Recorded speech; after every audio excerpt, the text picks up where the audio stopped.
Alright, YouTube here with a quick how-to for all you guys wondering how to do a manual transmission flush on the Fiat Abarth. This is the way I do it. This is the information I've gathered from forums.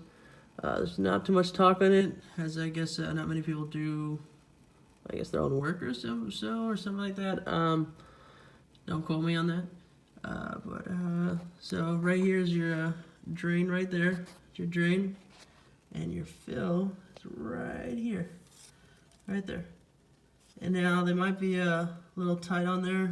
There is some blue Loctite around there.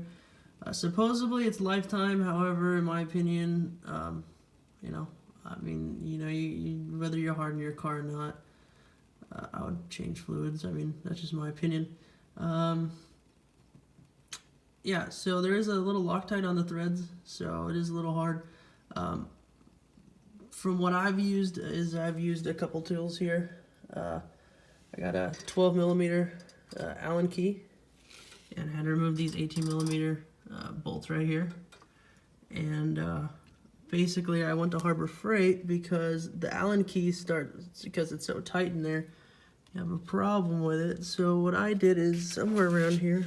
Let me see if I can find it. Somewhere around here, I got a tool. It's attached to this vice grip right here.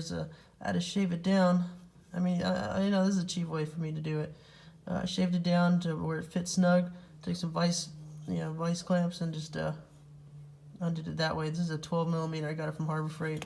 Had to shave it down a little bit, so it still barely fits on the ratchet, but all in all, it's what gets the job done. I like to do things cheap but efficient, and yeah. So for all you guys wondering, that's how I did it. Guys, have a good one.